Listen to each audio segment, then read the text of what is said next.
This is Sherry Fletcher, and today we are going to be interviewing Pete Padilla as part of our Centennial project. We have in the background and in the wings Jay Hopkins and Ann Welburn, that at any point in time you may hear a voice come in where they will ask a question. So welcome, Pete. Thank you. We're glad you're here. And what we're going to discuss today is San Miguel Mission, the San Miguel Church, and history of the, is that on the upper Palomas Canyon? It's in the same canyon as Palomas. It drains into Palomas Canyon. It starts, up in the mountains and then drains through San Miguel and into Palomas. So if there's a flood in San Miguel, it's going to end up down Palomas Canyon. And there was lots of farming, and the history of your family goes back into that area. Would you like to share that with us? Well, we've been able to trace several generations. My great-grandfather and grandfather homesteaded that area during the Homestead Act, and so my grandfather owned a lot of property there and actually owned the property where the church is. It was a subsistence economy, nobody had any money. Everybody had the little adobe houses. We had the acequia, the water, and the spring there, so everyone had a small farm and ranch, raised cattle, some sheep, of course pigs and chickens, and we would occasionally go to the store in Cuchillo. That's where we bought most of our supplies, and occasionally would come to TRC. We called it El Ojo back then. We would get excited because my mom would say, we're going to El Ojo to go do some shopping, and that's what we still call the old Spanish people TRC, which was El Ojo Caliente, but El Ojo to us was TRC. And I was actually born there. I was born there April 28th of 1950 in a little two-room adobe with of course, no indoor plumbing. We all had, plumbing was outdoors. We got most of our water from the acequia. We didn't even have a well. So that's why I was born in 1950. My aunt delivered me, and Dr. White from TRC came back later and they told me he cut the cord. So the old Spanish people used to call him Doctor White. Dr. White came over here. He had an office down here in TRC, but he would walk around with his bag and go through all these little villages and treat a lot of the people. A lot of the times he wouldn't take payments. He would accept a chicken or a pig or something. Nobody had any money back then. So they'd give him some meat or something, jerky. We always had jerky drying in these sacks of flour, and of course we always had plenty to eat. Nobody was starving. We were all poor. We didn't have any money, but we had plenty to eat. Now, when you talked about going to Cuchillo, did your family have a charge account there in the Cuchillo store? In fact, I found it in my grandma's trunk from 1960. There's an old, which by the way I've been wanting to donate to the museum. There's an old, it's like a little charge account that says Cuentos. Yeah. And they would go in and charge, and when I used to do work for my grandma, she would say, in Spanish, she would say, "Ay te pagaré en octubre," which I'll pay you in October. And I always wondered why, and that's when they sold their cattle. When they had the big roundups, they would sell cattle in October and have a little money and then go to Cuchillo and pay their bill. They would pay them once a year then. Yeah, and after they had the cattle roundups and made a little bit of money, that was really their only source of income aside from, selling chili and vegetables when they came into town. What other memories do you have of like the San Miguel Church? I think in your family there were several oral histories about how the church was established. Would you like to share that? There's several versions, but one of them that I've heard was during the great flu epidemic, which would of of 1918, after the soldiers came back from Europe, there was a lot, the big flu epidemic that hit the United States, and a lot of these villages were basically isolated because everybody was afraid to go anywhere because people were dying everywhere in Palomas, San Miguel, Cuchillo. And actually my grandfather died in that flu epidemic, but that was on my mom's side. They were from a different area in the county. But what I heard was they wanted to build a church in San Miguel, and that hill where the church presently is now, there's a huge rock there in front. And my brother Ivan was told by my dad and my grandfather that that's where they started the church. There was a little shack right behind the rock where they kept their little altars and stuff. And the huge rock in front of the church would serve as an altar. So they would have masses there on Sundays when the priest could get there from Cuchillo. At that time, Cuchillo was a big church. So, and then later, my dad, Max Padilla, told Ivan, my oldest brother, that the church was actually built by the community in 1933. And then we found out earlier today that it was deeded to the Archdiocese of Santa Fe in 1976. I guess at that time it just belonged to my great-grandfather Garcia, and it just kind of, just belonged to the family. The church was actually built by the entire community, the Luceros, the Padillas, the Garcias that all lived there. I had several uncles and aunts that still lived in the area. My Uncle Herman, my Uncle George, who was an excellent carpenter, by the way. And my uncle Enisario and my aunts, they all lived in the valley, everybody.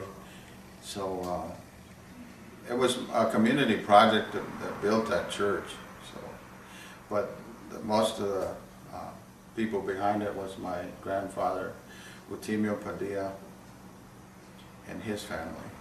Now, tell us the history of the statue, the nun that's there, because she at one time was at the hospital when it was St. Anne's Hospital. The statue, Ivan, my oldest brother, when the nuns left, got it from them. And my brother Bobby Padilla and Ivan and I took it to San Miguel, and we try to carry it. It's real heavy, bronze, or it feels like it's got lead in it. We tried to carry it all the way up, and then we finally got it to that little ledge, and Bobby and I were a lot younger then, and Ivan was already probably my age now. And Bobby said, "We better leave it here, Ivan, you're about to have a heart attack." We couldn't get any further, so we just kind of moved it over and said, "This is it, we're leaving it here."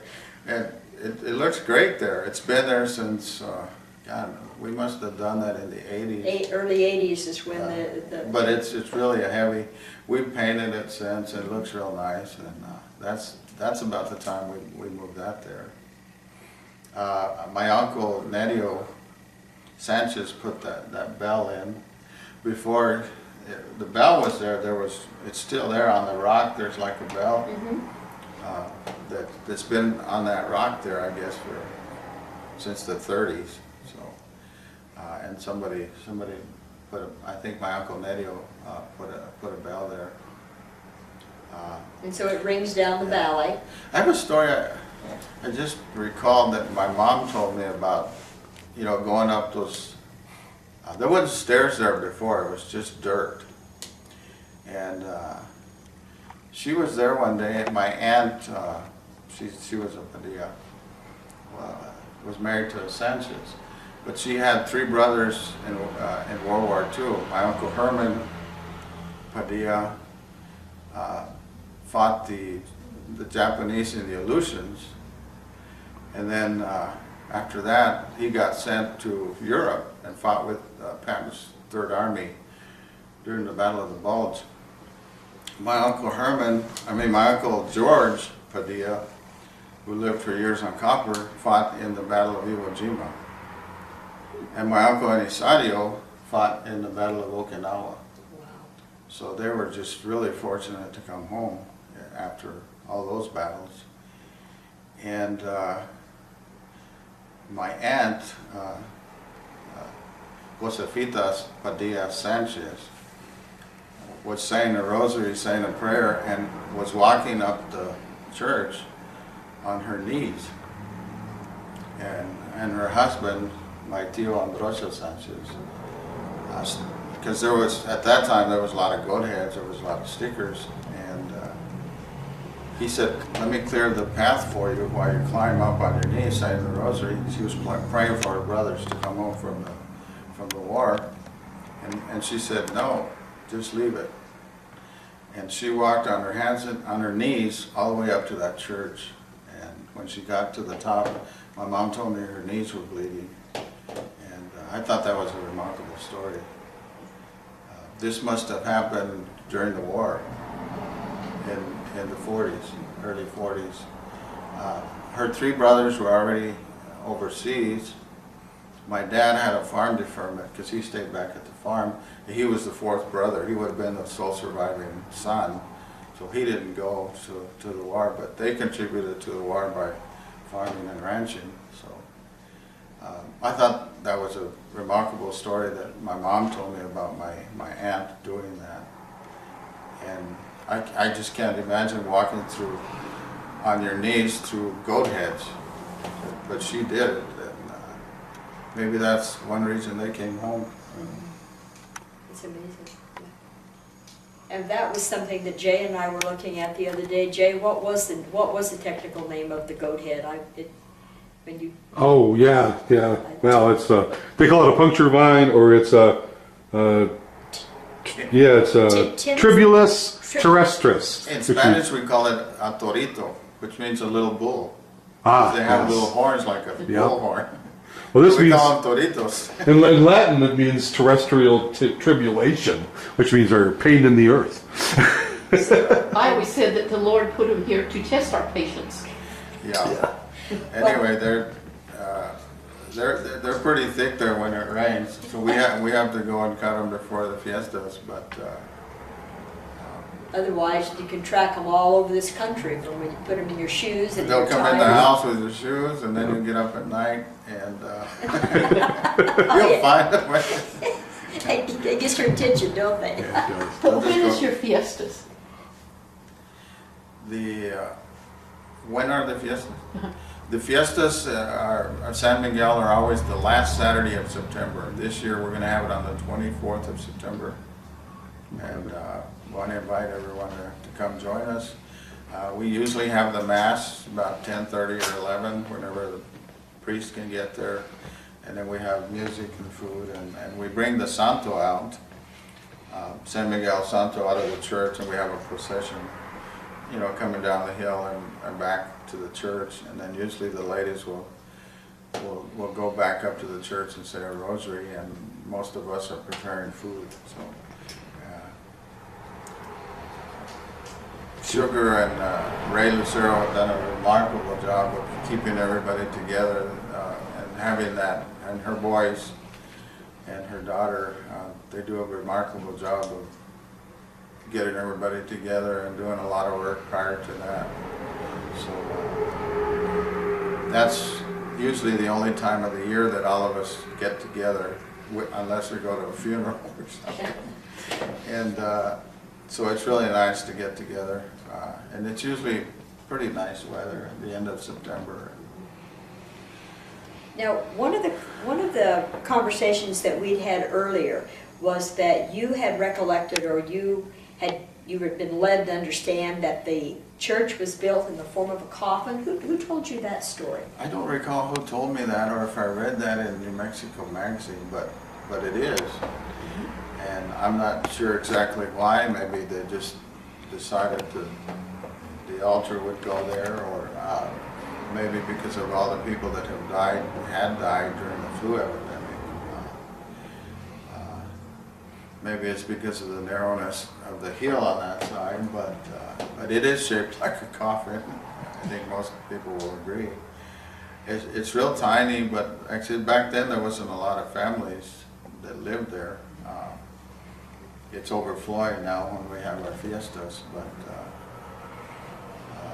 it's just a beautiful sign, a beautiful church. We've maintained it over the years. You know, we put new paint on it.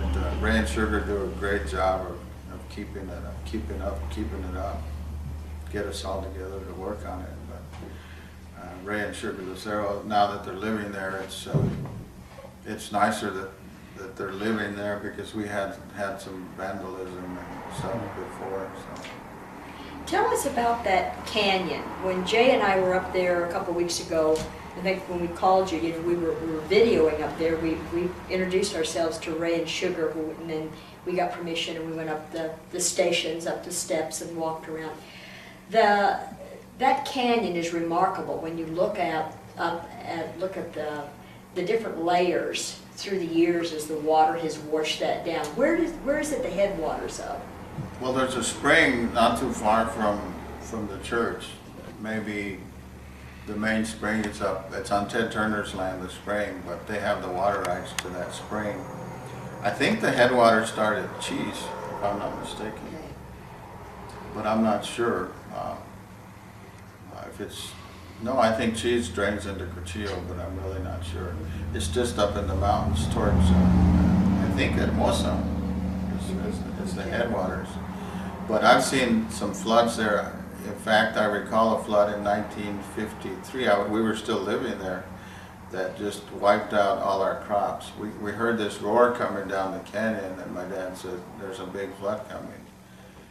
And we were on the porch, me and my brother Bob, my mom, and Ivan at that time he couldn't have been more than 13, 14 years old. I remember he told my dad, "Let's go get the tractor and get some barrels." And this huge flood came by, grabbed Ivan, he grabbed a tree, and it almost took him. He hung onto the tree. My mom was screaming, I'm grabbing her dress. And I can still remember it. I mean, I was like 3 years old, and I still remember that flood. It just completely wiped out our chili fields. The next day it was just flat. I remember Soil Conservation came out next day, and just we lost a tractor, we lost just a lot of our crops. But that was one of those 50, 100-year floods. Mm-hmm. And it came from here to that wall 10 feet away from the house. Because we had a porch next to the house, and it just took everything. Chicken coops, I just remember debris going down the canyon. And that was the flood of 1953. Mm-hmm. But that canyon, just like all of these canyons, can get very dangerous during the flood season, you know, June, July, August, September. And but I think the headwaters probably starting at Mosa. Mm-hmm. It all rolls downhill then. Yeah, if all those canyons meet at one time and you get a 4, 5, 6 inch rain up in that area, you're going to have flooding, and it'll come right through the fields. It'll come right by where the Sugar's house is now. Where their fields are now. Yeah, I've seen it wipe out those fields completely. And same things happen in Monticello and Palomas. You get one of those 50, 100-year floods, you're gonna have damage. Well, and we had that one in the 70s as well, about 74, when Monticello was just about wiped out, and then we had, and also Hillsborough. Yeah, and that was all about that time. But also, if you recollect, in the 50s we were in that drought. And so the ground is real dry like now, and when those rains come, and when they come in such a mass that the earth just rejects the water, it just carries everything right on down the canyons. Doesn't soak in, it's not a soaker. I was thinking about that this morning when I was watching all those floods in Vermont and New York. And I was looking at, they put these cabins right next to the creek. Mm-hmm. Well, see, in New Mexico, we don't do that. If you'll notice, all these old Indian sites are always up on a hill. Mm-hmm. And because of the floods. We don't put cabins next to creek beds. They don't. Now, one of the things in looking at the top area when you drop off into San Miguel and into Palomas is that you have that thin, maybe it's thick, what appears to be malpai up on top, and then below that, then you have the earth when you're looking at that. Do you, where are the volcanic eruptions? That was happening back there probably, what, 4, 5, 6 million years ago, something like that, when that whole area was boiling out and there was lots of... Yeah, there's a lot of old ash and volcanic activity in that area. You'll find the rocks in that area. This entire area was all volcanoes at one time.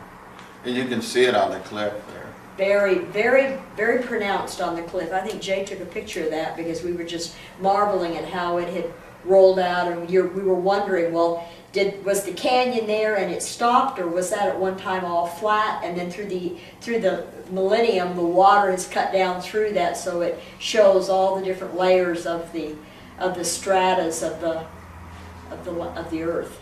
Yeah, I think it's cut through there over the years with all the flooding. And actually the flooding is what built a lot of the farmlands. You know, that's what brings the soil. Right now in Monticello we're getting dirty water, and I like to irrigate when the water's a little dirty because it puts a lot of nutrients back into your farmland. We call it dirty water, but it kind of puts a lot of nutrients back into the soil.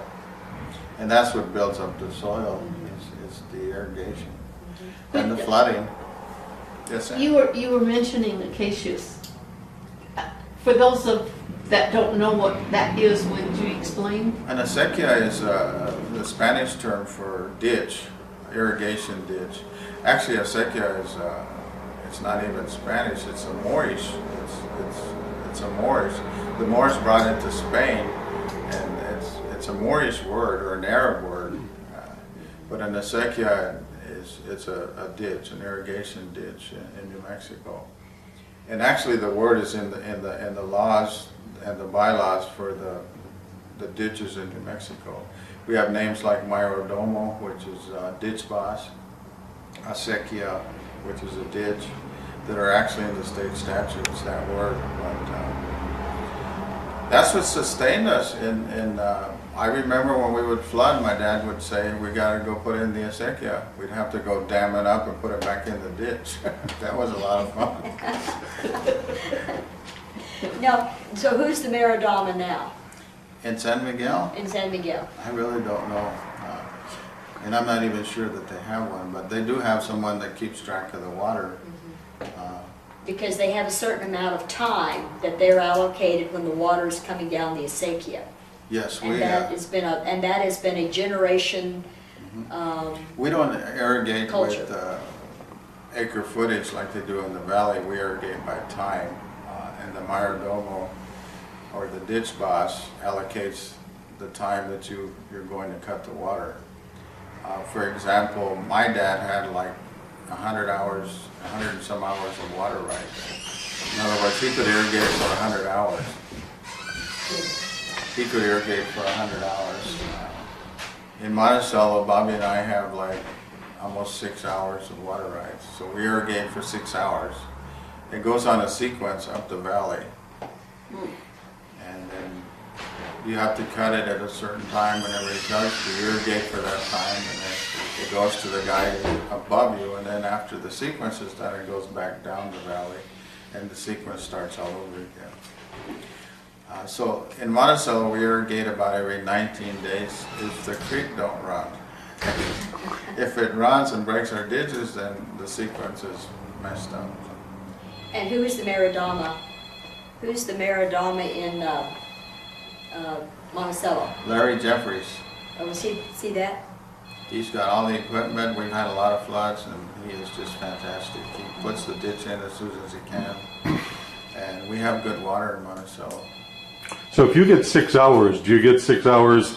Can it be between midnight and 6 a.m.? You just have to go out there when it's your turn, whatever time of day it is? Last time we irrigated, we got the water at 12:04 in the morning, Bobby and I. Oh, so you go out there and you open everything up, and 6 o'clock in the morning you got to close it again. No, the guy above you cuts Oh, his. he opens up, oh, okay. We have 48 hours to open our gate. Right. It's gonna go down in about 5 days for me. And the sequence starts all over again. We normally irrigate every 19 or 20 days if the creek doesn't run. Right. It's been running lately and it breaks our, what we call a diversion dam that puts it into the ditch. It breaks that. The sequence is gone for 2 or 3 days till the Mayordomo puts it back in the ditch. The same thing in San Miguel. You know, a little creek can break your dam and then you've got to put it back in the ditch. Okay. It's interesting. Well, and that is quite a rich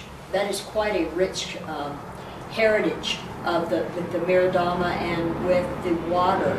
I think the first acequia that has been identified was somewhere up in northern New Mexico, about 1600s. I mean, Yeah. so it's been used to deliver water for generations and for really millennium here, for hundreds Yeah. of years.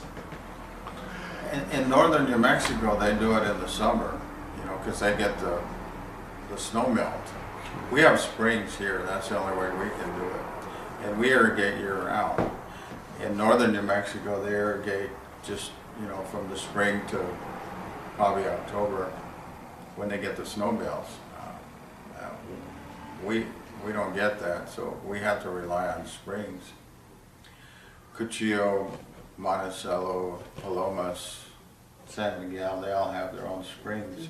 And the Elephant Butte Irrigation District has nothing to do with that. Nothing to, we're our own incorporated, like for example in Monticello, we're called the Monticello Community Ditch Association.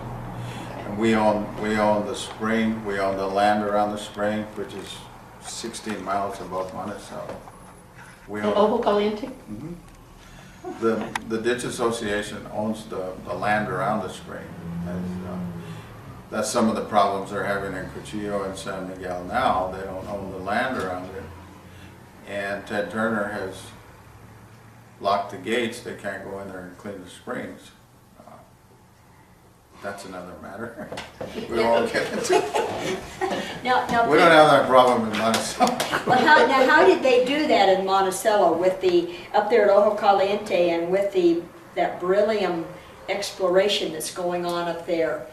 And I mean with the warm springs and with all of that, how does all that fit together and has that been worked through? It hasn't been worked through. They got permission from the state to drill boreholes, and they did. They drilled quite a few holes up there. Pretty scary, you know, 10 or 12-inch boreholes going down 1,000 feet. You know, 10 feet from our fence line and probably 300 feet from our spring. I mean, yards. It's pretty scary what they're doing up there. But that's another issue. We're concerned also that they're going to be drilling wells up, you know, by the VLA in that area, the plains of San Agustin, because that feeds all of Monticello. And I think we get all our underground water from there. So, well, that's going to involve Cuchillo too, but that's another matter. Well, and I believe there was a gentleman, Solomon Tafoya? Tafoya, that was heading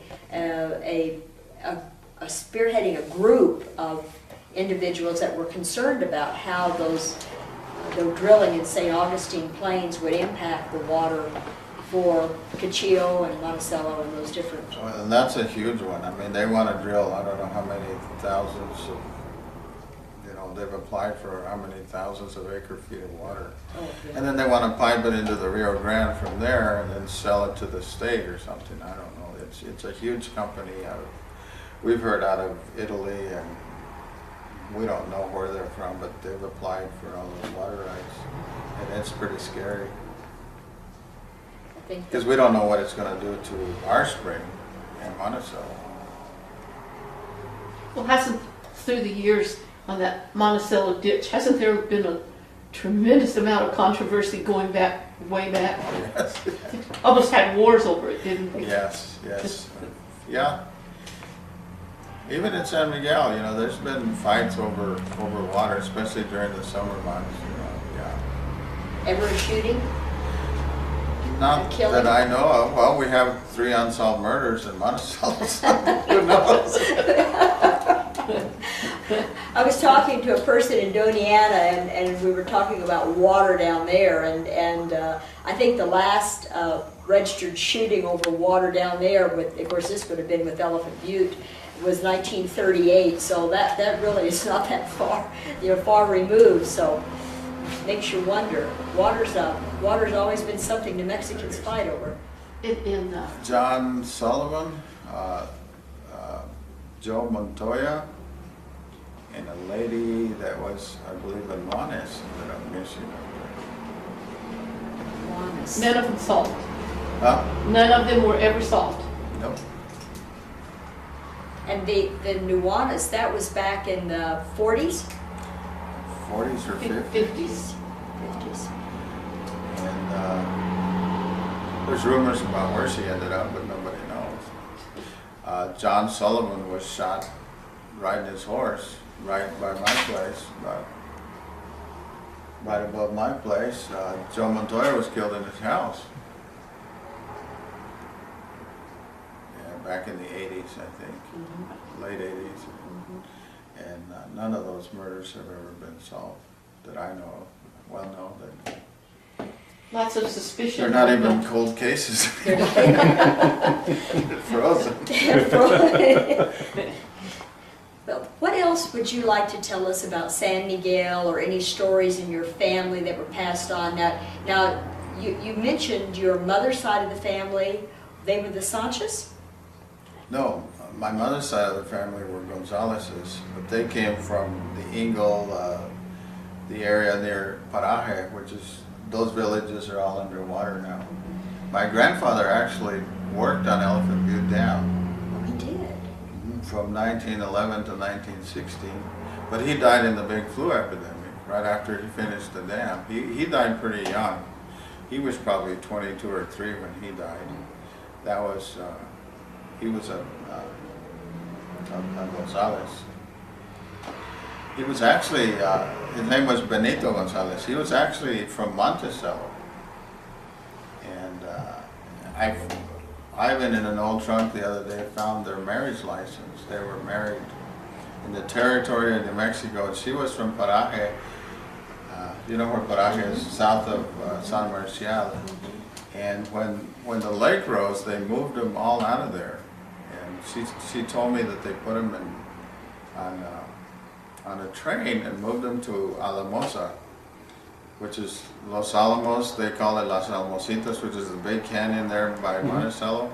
She hated it there. She said it was nothing but mesquite.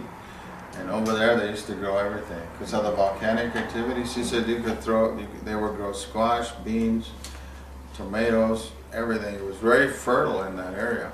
But she said when the water started rising, they moved them out of there, took their land, and they gave them some land right here in Los Alamos, but she told me she hated it there because there was no water there. It was all desert. And then my grandfather, like I said, he worked on the dam for probably the whole time that they were building it.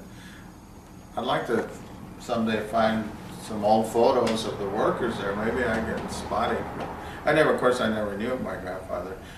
My grandmother, she's right here with me.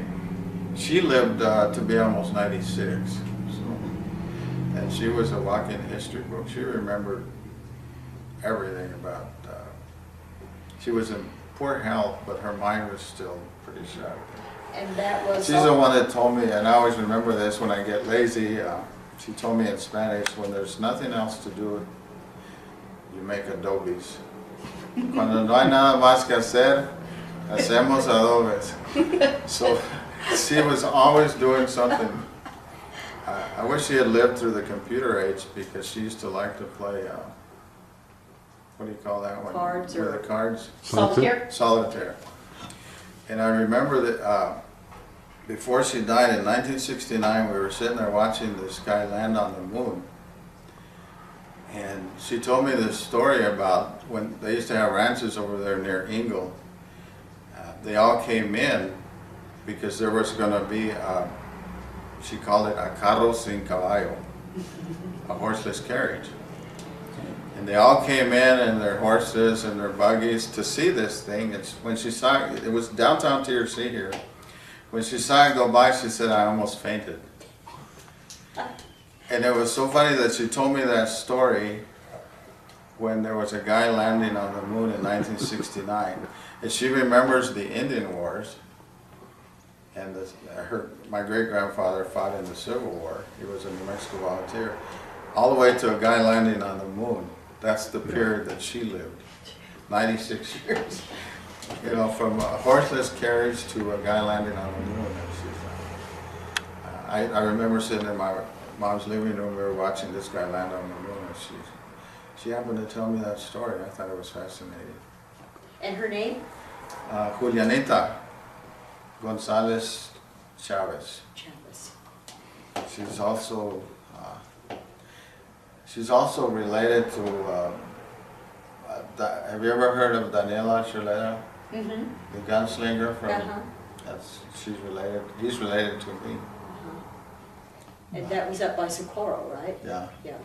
He knew Archuleta and Baca? Alfego Baca? not related to him, but I have a friend that is, but he knew and was his son, Daniel Archuleta. They lived there in San Miguel, and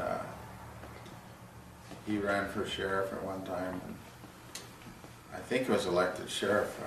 It was still a territory then, in 1912.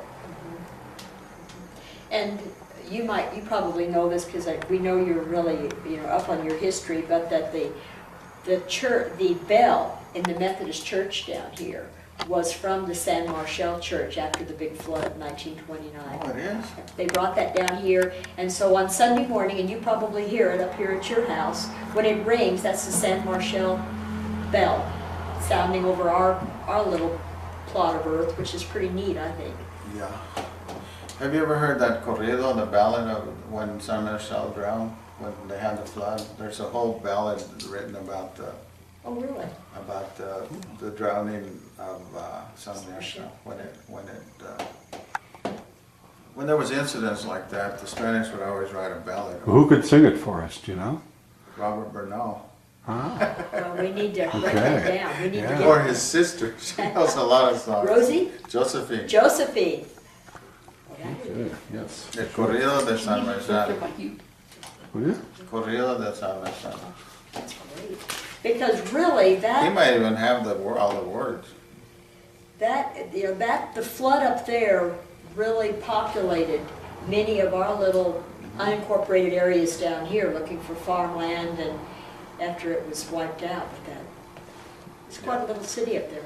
And then when the Armendariz land grant was sold or whatever, a lot of those families moved over here. Or moved into Monticello or Guadalumas, Cuchillo. Now, They usually moved where there was farming, where there was water, just to try to make a living. Ivan was telling me that my grandfather used to, when the cavalry moved here to the spring and when they moved to Fort McRae, they used to sell cattle. They made a little money, selling groceries and cattle and fruit to supply the cavalry units that were at Ojo Caliente and Fort McRae. So they made a little money that way. And they used to take all their cattle to, that was a big shipping point, was in Ingle. They would, even from Hillsborough, they would move their cattle out to the shipping yards in Ingle, put them on trains there. You remember that, Ed? Or you've heard about that. So that's, in October when they rounded up their yearlings, that's when they sold. That's when people had a little bit of money to hold them through the whole year. To buy supplies and farm equipment and things like that. in your reading, what can you tell us about the Armendaris when the squatters really settled San Marshall because of the Navajo raiding in that area? And Pedro Armendaris, who was the one that owned the whole Pedro Armendaris land grant, when he went back to Parral or Chihuahua, Mexico, then other native New Mexicans moved into the area, and because there was no one there to control the land, and to tick them off, for lack of a better word, that they actually won their lawsuit, like in the late teens, early 20s. Did your family ever talk about that pending lawsuit there? No, I've seen the court documents where that company took over. Victoria? Took over the land grant in Las Cruces in federal district court. I actually have the case. What was so tragic about that was that company wouldn't even let people go get firewood anymore from that land, because they used to go there, and get their firewood from there. So it's even in the documents in federal court that they couldn't even go into the land grant to pick up firewood. So, and that's about the time that. And if you look at some of the names on there, it's people like Cadpio Chavez and a lot of Chavez's, and it's people that ended up here that were probably the original land grant owners. But back then there was it was real easy to become a lawyer in New Mexico. So there was a lot of stuff going on, especially regarding land grants and land. Well, anything else you'd like to tell our audience now, because we know you're a real history buff, and tell us about because you were in Vietnam. Mm-hmm. You went to Vietnam in what period? I mean, go July- fast forward. July 15th, 1970 till July 15th, 1971, I was there. And most of us, a lot of us from my high school graduating class of 68, there was about 6 or 7 of us that were in Vietnam during that same period. That was your senior trip. That's what I always said. Because I was in the class of 65 and in college 68, and I just saw everybody going to Vietnam, and I said, that's our senior trip. So. Yeah, we all ended up there. I remember my cousin Lee graduated in 66, and he said, you don't have anything to worry about, you don't graduate till 68. Of course, he was in Vietnam right away in 67, 68, and then that war lasted so long, most of us ended up in Vietnam. What did you do there in Vietnam? I was in the infantry. You were a ground pounder. We called them 11 Bush, 11 B-40. I was in the infantry. What division? I was with the 1st of the 5th Infantry Division, the Red Diamond. We were right on the DMZ. I went back, by the way, last May. Did you? That's neat. I went back with a group of veterans. I actually won a prize in VFW magazine. There was a little article, Return to Vietnam, and I sent it in. Forgot about it.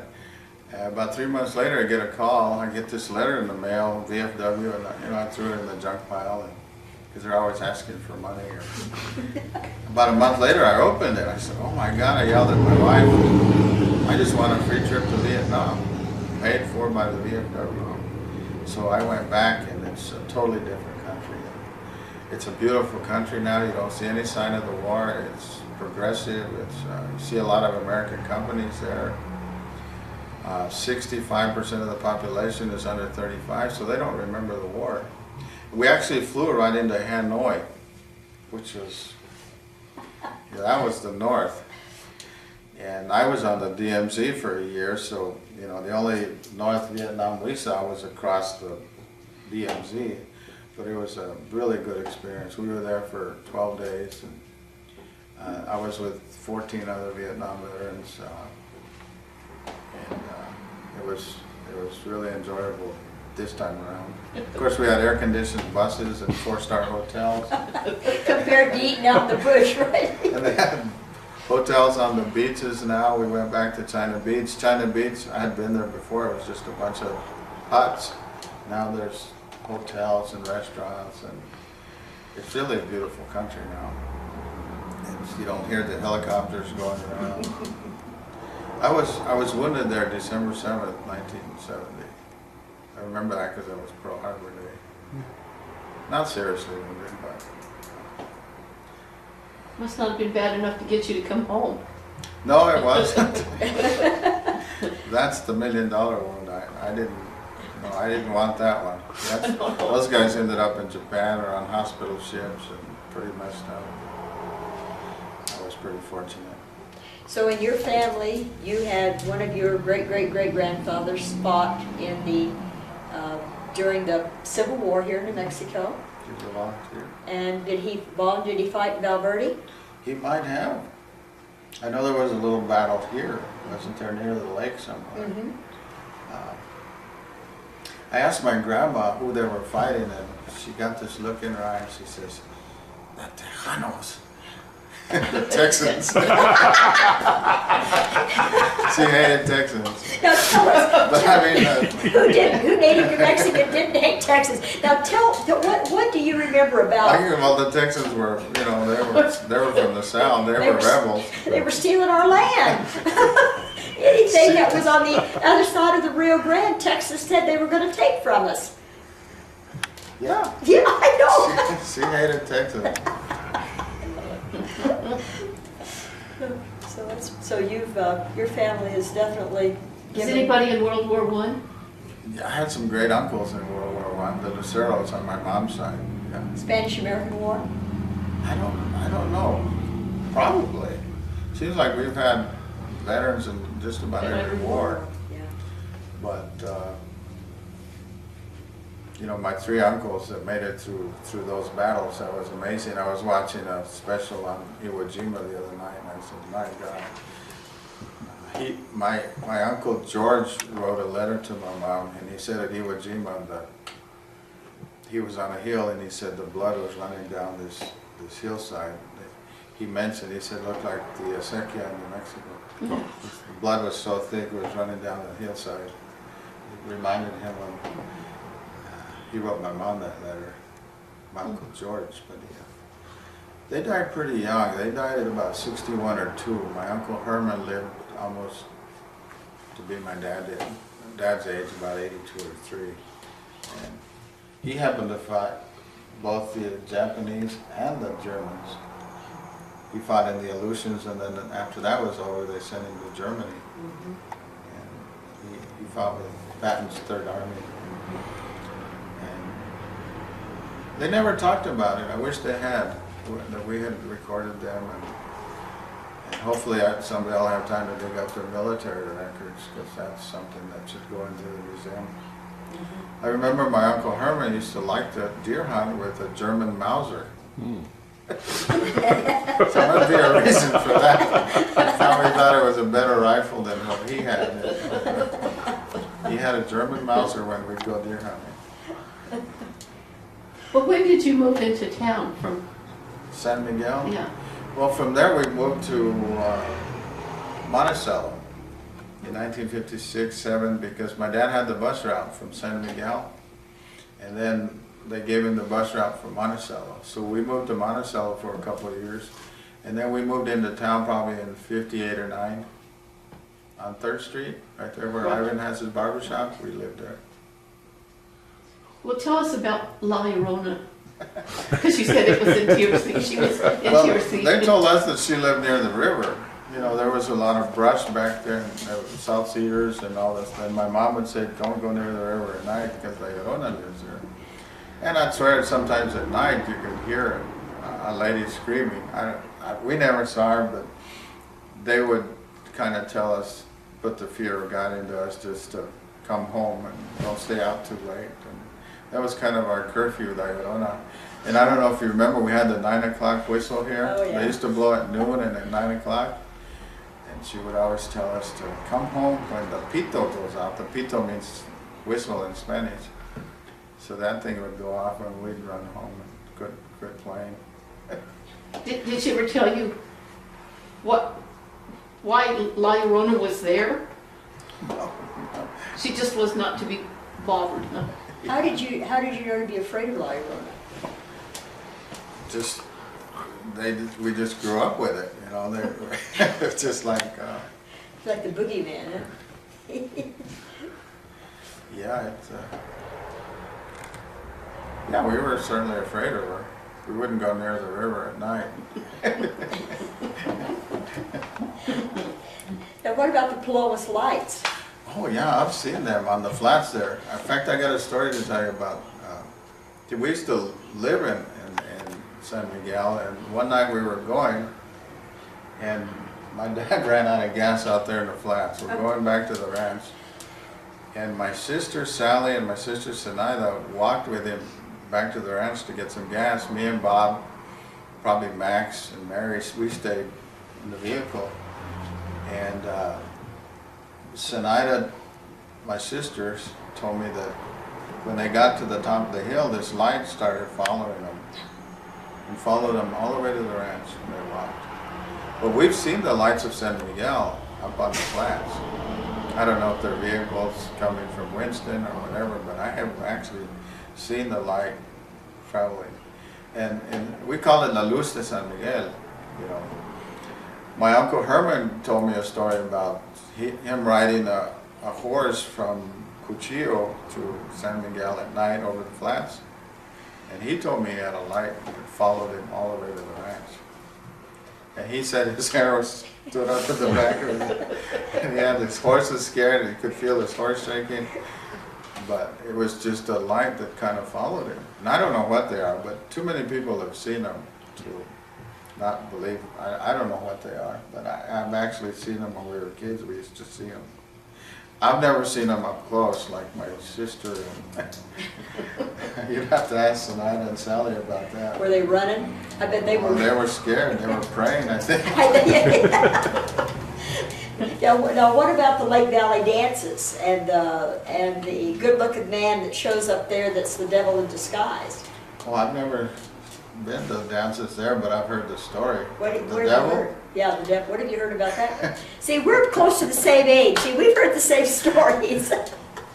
Oh yeah, the good-looking man that shows up because this daughter's not supposed to go to the dance, and mom says, "Don't go to the dance."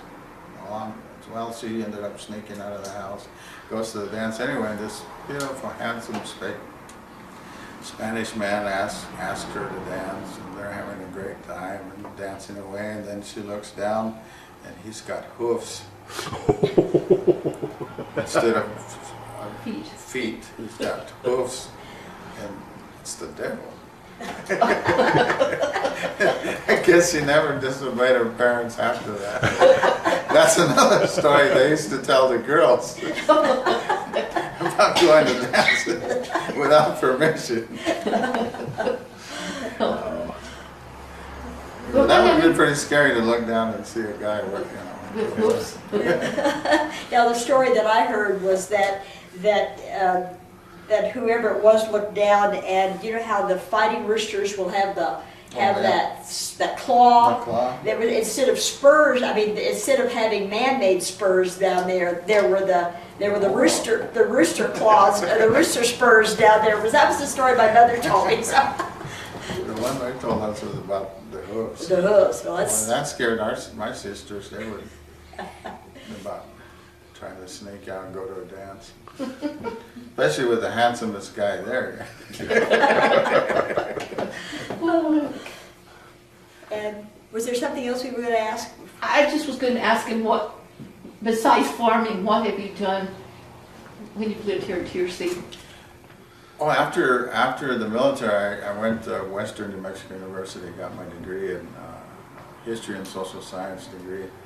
And I moved to TRC in '75, and I was a juvenile probation and parole officer for 25 and a half years. I retired in 2001 from that, and then I've been just working up in Monticello, sometimes doing odd jobs with my tractor, but my brother Bobby and I have a farm and ranch operation up there. We lease some ranches and land, and yesterday I was fixing a well. Our well went out. So I keep busy doing that. I was a probation and parole officer for 25 and a half years with the state. Did you notice a big change in the kids during those years? Oh, yes. Yeah. What might it have been? Well, early when I started, a lot of the kids were just if they did anything, it was drink and maybe smoke a little pot. When I left, they were into the real hard drugs, especially the methamphetamines. I went and had lunch with Angela, my JPO that kind of took over when I left here, when I retired. And she tested 25 kids and they were 100% all on methamphetamine. Every single kid was on meth. So, and that's a pretty dangerous drug. I mean, some of the old kids that I had in the 70s and the 80s, you know, they drank a little, smoked a little pot, but now you see them and they're school teachers and they're doing good. But some of these kids now getting into that heavy stuff, who knows where they're going to end up. So those are the changes that I saw. And back in the 70s and 80s, I think the kids were a little more respectful. There wasn't a lot of guns around, maybe a fight here and there at school, a fist fight, and then it was over. Now it's, you know, a drive-by shooting or something. Those are the major changes that I saw. Another major change that I saw was they closed our school at Springer. You could scare kids with Springer, and we would send about 2 kids a year from here, and everything would calm down to Springer. Now we don't know what's going on. They have YDDC. Some of us, the old timers, are pretty disappointed with the juvenile justice system now as compared to what it was. I'm not saying it's all punishment, but I think, you know, you're going to have 2% of the population that's going to commit a crime anyway. And all of these adults in prison, we had them as juveniles. I mean, Charles Manson was a juvenile. We had them all before they became adults. And if you don't crack down on them when they're young, they're going to continue to commit crimes as they get older. And I bet that when you were growing up with your grandparents having an extended family, your children, just like with La Llorona, the family really kept a better control over their children than what we have today. Yeah, I respected my uncles and my aunts just as much as my mom and dad. If they told me to do something, it was, you know, yes sir, si senor. Go out and chop wood, okay. Have you chopped wood for your grandma? Well, do it before school, you know. If somebody in the family told you to do something, and you don't see a lot of that anymore. You see a lot of back talk. You know, I see it in the stores where these grandkids will be talking back to their grandmothers. It just really gets me angry. They don't have that respect that I think we have. There was something else that we were gonna.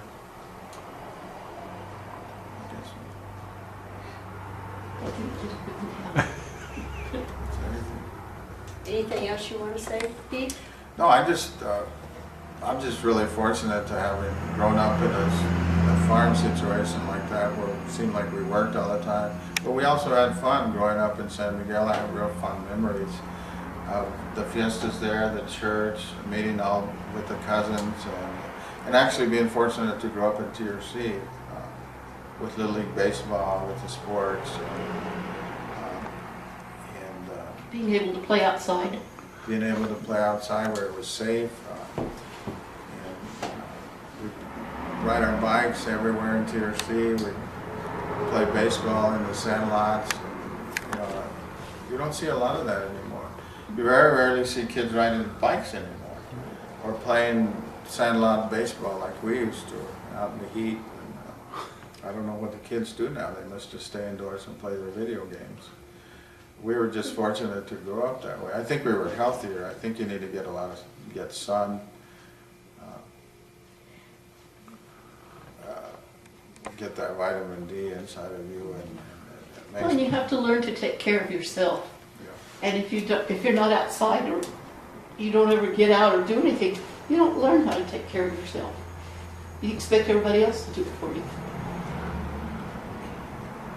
Yeah, and we didn't depend on a lot of things. Like I said, in San Miguel, we didn't even have electricity there. We didn't have running water. We bathed in tubs. I tell that to my daughter now.